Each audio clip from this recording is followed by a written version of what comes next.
When I was young, me and my mama had beef, 17 years old, kicked out on the streets. FX's Dear Mama, a 5-part docuseries. My name is Tupac Shakur, and my mother was a Black Panther. Pop looked up to his mother, straight like that. It was my responsibility to teach Tupac how to survive his reality. FX's Dear Mama premieres April 21st on FX. Stream on Hulu. This episode is sponsored by State Farm. Choices are great. Like with your podcasts, you get to choose what you want to listen to.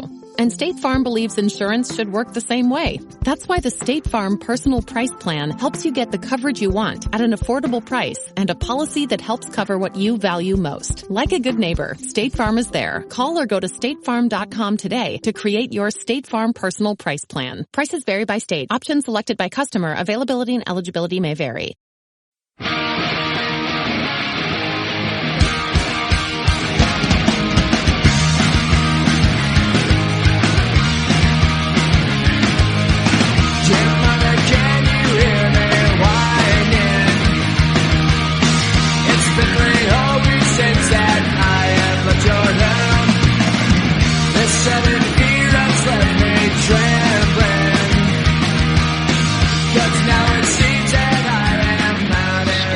Viking fans, it's Purple Mafia episode number 22.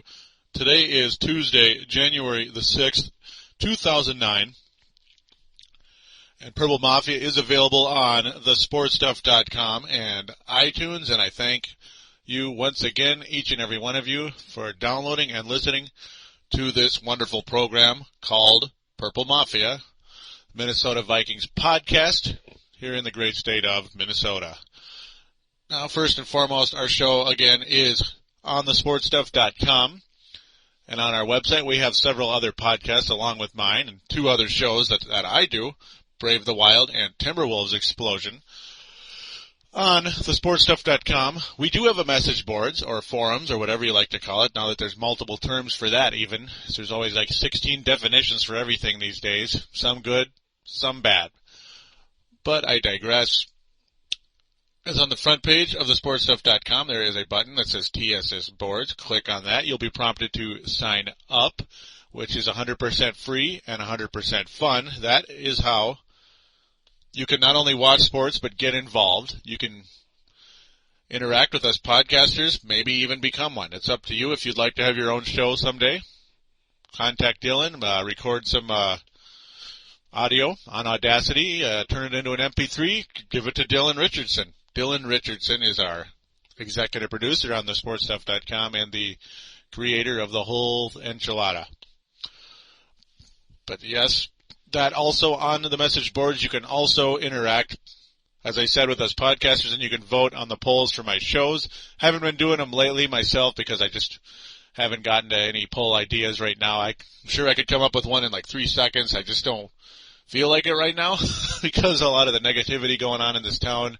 I tend to focus too much on the negative, and I need to stop doing that, even though this show's going to have some negativity in it because, well, the Vikings are done. The Vikings are done as they lose to the Philadelphia Eagles in the first round of the playoffs. Another home loss for the Minnesota Vikings.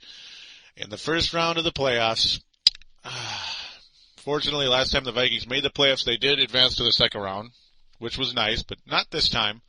And once again, we lose to the Philadelphia Eagles as we did in the year 2004 in the second round in Philadelphia, this time in Minnesota. Philadelphia just gets the best of us again, as they tend to do that year in and year out. The final score, 26-14 in favor of the Philadelphia Eagles. The Vikings scoring all of their points in the second quarter. It gave us hope, but they never led in this game, not once. So without further ado, I'm going to take a quick break, and I'll be right back to discuss that game, and then we will get into the National Football League playoffs, as once again, we are not going to only talk Vikings, we're going to talk about the NFL playoffs. And we'll get to that right after this. Here on thesportstuff.com, we're bursting in blue with Timberwolves Explosion. Timberwolves fans, your show has arrived at last as we bring in a new era with Al Jefferson, Kevin Love, and Mike Miller. We're available on thesportstuff.com and also available on iTunes. Download and listen to in-depth and detailed coverage of your favorite team. Show your true blue and join this explosion of Timberwolves basketball.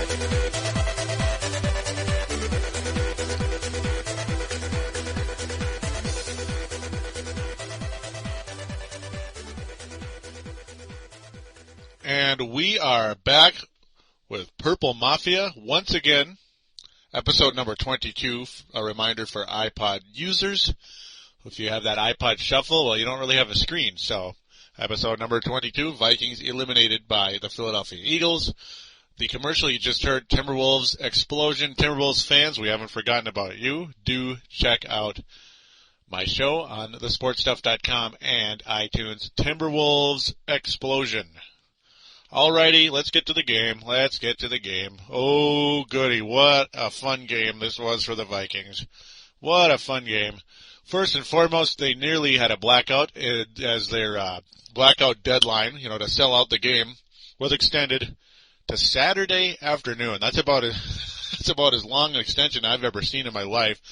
The Vikings used to have blackouts back in the mid-'90s before a fellow by the name of Randy Moss came to this town. And we were about to have our first one since those days. Those evil days back when our team really was, we couldn't really get anything done back in those days. Not a very interesting team at the time. Fans hated ownership. They hated whoever was the quarterback, and they tended to hate whoever the coach was, though I wouldn't blame you if you hated Dennis Green. I'm sorry, and I don't blame you. If you hate Brad Childress, who heard a lot of boo birds on this day.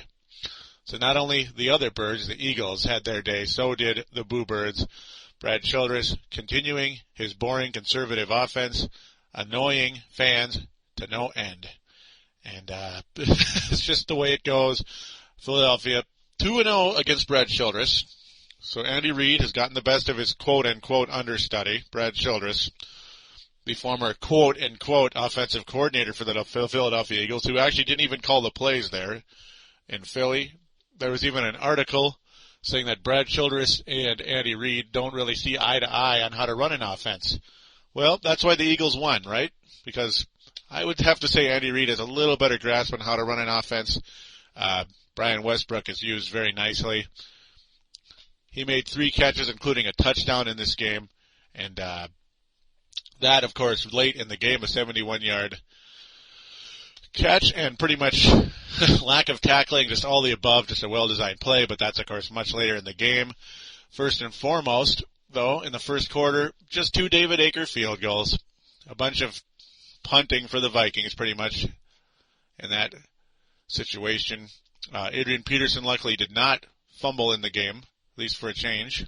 At least not a fumble loss, so thank God there. Jared Allen was able to pick up 2 sacks in the game, and Napoleon Harris getting 1 sack. So Jared Allen, a factor in this game, not as much a factor in the last 2 games, to be honest with you. Jack Greenway leading us in tackles with 10 total tackles in the game. So not too bad at all. From that vantage point, Adrian Peterson did what he could. He did what he could, folks, on 20 rushes, 83 yards. And he got into the end zone twice. He broke loose on a 40-yard run in the game. That was nice, but it just never was enough. Never was enough. And before I get too far ahead of myself, well, of course, the 40-yard gain was a touchdown in the second quarter. So that was the next point in the game. Fairly early, about 4 minutes into the second quarter, Adrian Peterson breaking loose for a 40-yard touchdown. That brought some hope to this fan base. So yeah, of course, a 6-0 first quarter for the Eagles. It's like, it's not insurmountable deficit or anything. It's not like, oh God, we're done. But it's frustrating because this team just doesn't seem to be the team that can come back and get it done. Now, I know we did against the Carolina Panthers earlier in the year, but I don't know. This team did not have that kind of energy on this particular day. The Eagles on the ensuing drive able to carve out a scoring drive yet again. This one was a chip shot 31-yarder for David Akers, who never misses. David Akers never misses. But it was 9-7, so it's like, okay, could be worse.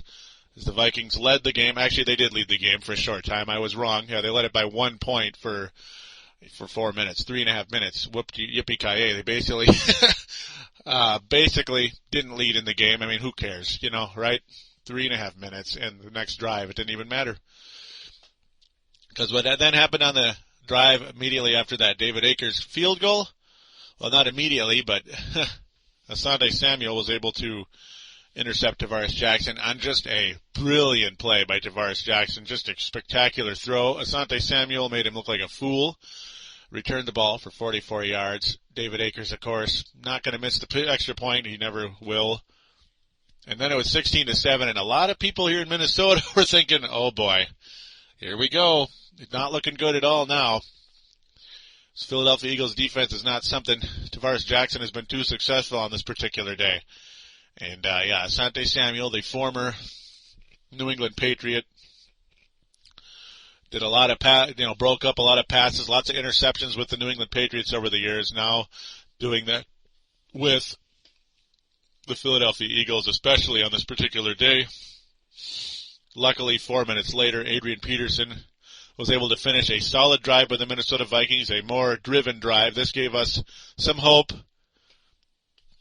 going into halftime with about 2 minutes left to go in the half. Adrian Peterson was able to complete the drive. It's a little 3-yard rush up the middle. And there we go, finally. 16-14. Vikings still trail, of course. But there is some hope going into the half, going into halftime. Thank God, as the Vikings do stop the Eagles from getting anything, adding to their lead on that final drive by the Philadelphia Eagles. But folks, the third quarter was a big nothing, a complete letdown for this team. Tarvaras Jackson was inaccurate all day, a quarterback rating of 45.4 on the day. His completion percentage, 43%. And everybody in this town knew Tarvaras Jackson had to be excellent on this particular day if the Vikings were going to win, and he sucked. As did Brad Childress with the play calling. People here are sick of Brad Childress, and this was just not our day at all. This was not our day here in Minnesota. Donovan McNabb, good enough, as he always is. He had a completion percentage of 68, 300 even yards, quarterback rating of 93, including what would become a 71-yard touchdown to Brian Westbrook. And that's Brian Westbrook's game. As, of course, in the third quarter, nobody scored. As I said, just a bunch of 3-and-outs back and forth, a lot of punting on both sides. Thank God the Vikings defense kept us in the game. But with 6 minutes and 37 seconds to go in the game, this is where you take your beverage or whatever it is, if you're at the game or at home, whatever your beverage is, if it's pop or beer or whatever, you throw it at the ground or throw it at the TV, get up and walk away. Because when Donovan McNabb hit Westbrook on the screen, he escaped for what would become a 71-yard touchdown. There was just bad defense on this play. It was just, for some reason, everybody just looked bad on this one. Antoine Winfield missed what could have been a sure tackle on that drive. Just did not work out for the Vikings. 23-14 with only about 6.5 minutes to go. It's over, folks. It's over. It is over. And then 4 minutes later, David Akers is able to completely ice it with a 45-yard field goal. That's when you could just kiss it goodbye. Vikings offense accomplishes absolutely nothing. Once again, on 2 drives, attempts to close out the game, 26-14. And the bad news is Brad Childress is not going to get fired, as Zygmunt Wilf is made a promise that Brad Childress is going to be back. Now, we all know things can change. I don't think I buy Jerry Jones's promise that Wade Phillips is going to stick around there. I don't know if I buy that, stick around in Dallas. But, they won the division, and a lot of the other sportscasters in town like Paul Allen and KFAN and others believe that there's no way you can't fire Brad Childress after a division championship. But, folks, this team underachieved this year. If you want my opinion, I think they underachieved under Brad Childress, and I think they could achieve a lot more with a better game plan than this guy brings.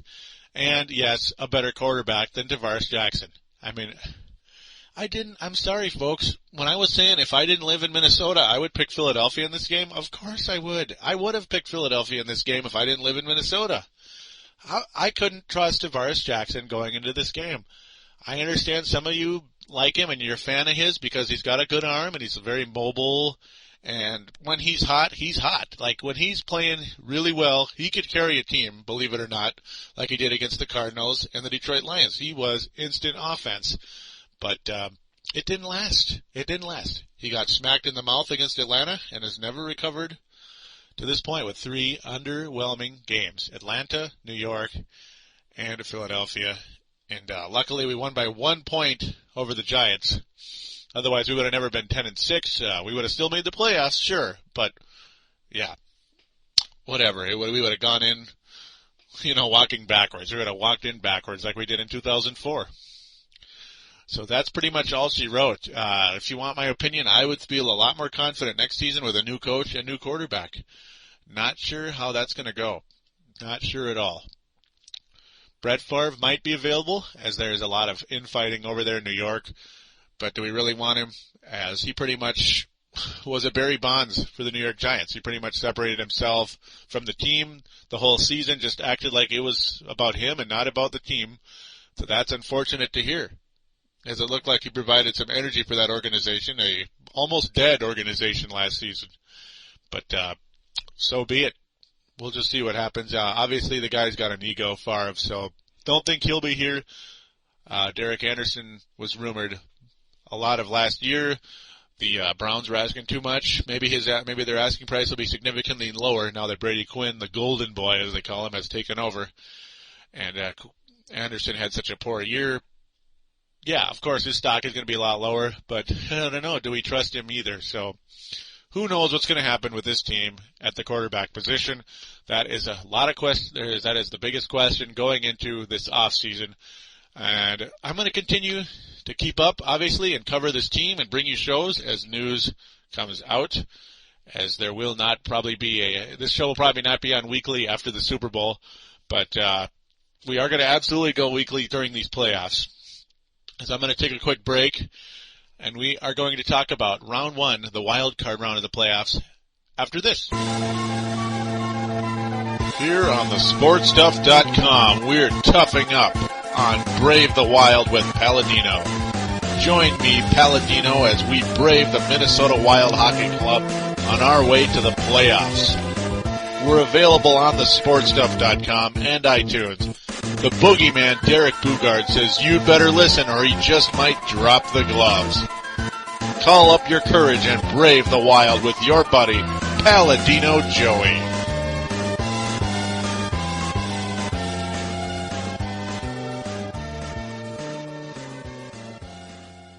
And we are back once again here on Purple Mafia, episode number 22, the best of my 3 shows. Well, the highest rated. Hey, I appreciate all of you out there for keeping the ratings high, and definitely tell your friends about this show, as the more the merrier. Absolutely, and absolutely get them to sign up on the SportsStuff.com, as it's free. Nothing wrong with free.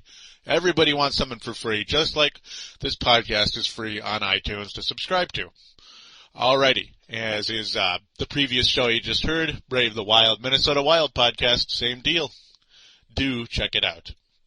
Alrighty, well, the 3 other games last weekend were Arizona, Atlanta, Indianapolis, San Diego, and Baltimore and Miami. Fun stuff, right? Fun stuff. And we're going to get into the first of 2 Saturday night games. These, of course, before the Sunday games, duh, right? Vikings and Baltimore. Vikings, Philadelphia, and then Baltimore, Miami. Yep. Well, who on this earth would think the Arizona Cardinals were going to beat the 11-5 Atlanta Falcons? The Arizona Cardinals, who absolutely went backwards into the postseason this year, as they just totally fell apart, other than the final game of the season. And Atlanta going in, a determined, young, talented team. Well, it didn't work out for the Atlanta Falcons on this particular day. Matt Ryan, the numbers are okay. He attempted 40 passes, completed 26, 2 touchdowns, 2 interceptions for about 200 yards. not too bad, not good. Kurt Warner getting another playoff victory under his belt in his career. He has had a lot of playoff success in his career. 271 yards, 2 touchdowns, and an interception. Arizona Cardinals in the second round, believe it or not. Warner was able to hit Larry Fitzgerald early in the game, 42-yard touchdown, and then a bomb to Anquan Boldin, 71 yards. Gotta love that. That's my favorite Arizona Cardinal, Anquan Boldin. So both of the super receivers getting involved in this particular day. Just a tough day for Matt Ryan. Antrell Roll getting it done for the Arizona Cardinals. Ryan fumbling, Roll recovering. That was bad news for the Falcons at that point, as the Cardinals then pretty much took over. After that, they were down. The Falcons had a shot to get something going, but not after Antrell Roll was able to score that touchdown. Falcons were actually winning the game for a little while. Arizona, that was the play of the game, though, for them. Tim Hightower adding a goal line touchdown, and then Matt Ryan trying to keep the Falcons in the game was able to hit Roddy White. That's their best receiver to make it 24-30, but that was it. That was it. Arizona was able to kill time. Atlanta not able to get it done on their final drive. So that's all she wrote.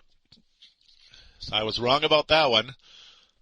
So there's my first failure when it comes to a pick in the when I'm picking somebody in the first round. So I was basically 2-2. I took Philadelphia over Minnesota. I did, unfortunately. I wish I didn't, but I did. I couldn't help it, folks. I didn't really want to be right. I wanted to be wrong there, but I had to take him. Tarvaras Jackson in the playoffs? I can't see it, and we didn't see it. Indianapolis, winners of 9 straight games. Goes to San Diego, who also had been on fire. 3 straight games, they were able to overtake the collapsing Denver Broncos and win the division, right? So which hot team comes out of this? As I picked, remember last week, I picked the winner of this game is going to win the AFC.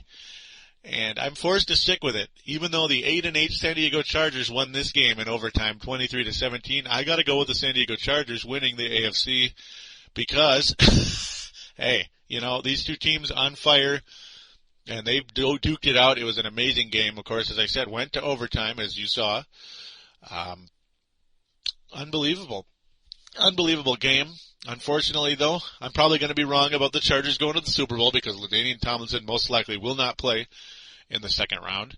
Darren Sproles, though,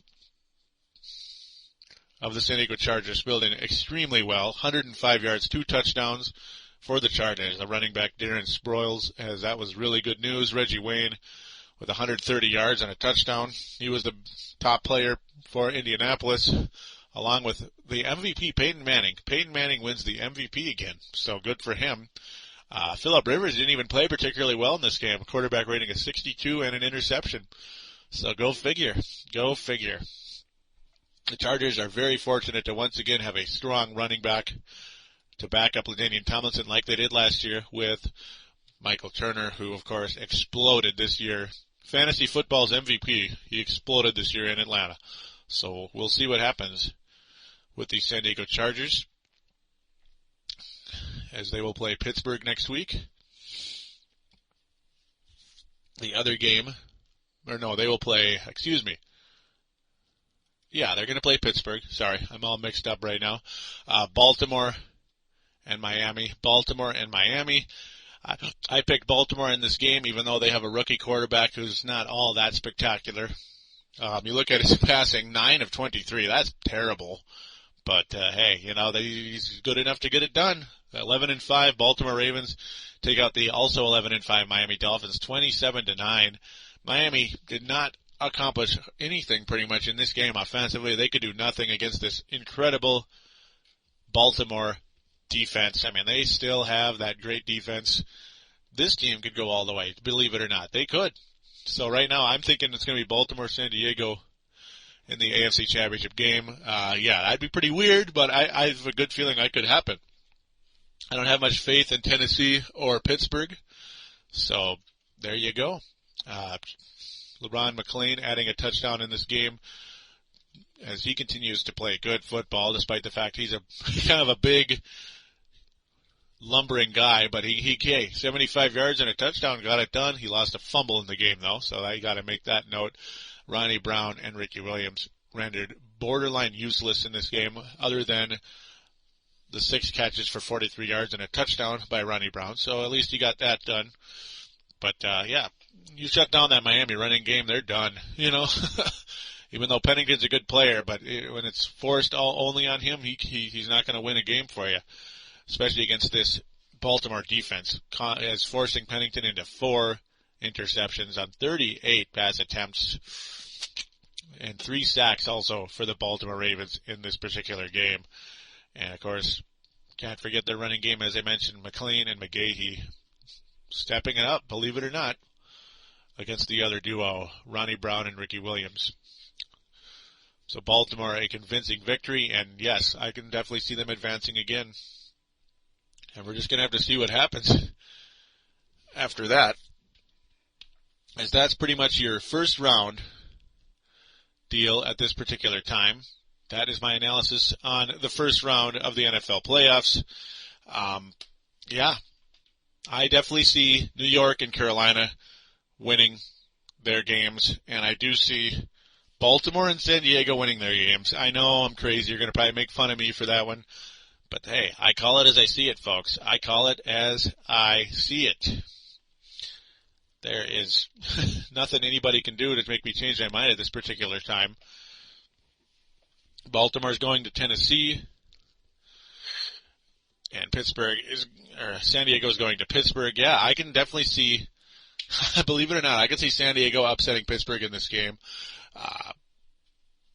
They may not, but we're going to have to see what happens. New York and Philadelphia, that is going to be a classic game, though I do see the defending Super Bowl champions pulling it out, a classic close game for the New York Giants, and I think Arizona's season will come to a massive halt, a painful halt in Carolina. I think the Carolina Panthers go to the NFC Championship game to play against the world champion New York Giants. So those are my opinions there. Baltimore are going to beat Tennessee because I don't think Tennessee is as good as other people do. I think the season's going to come to a screeching halt right away.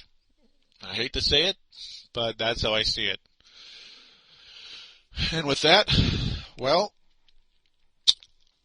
I'm going to call it a show at this particular time, as there's really not much else to say on the Minnesota Vikings at this particular time, other than, hey, we need to address the quarterback position.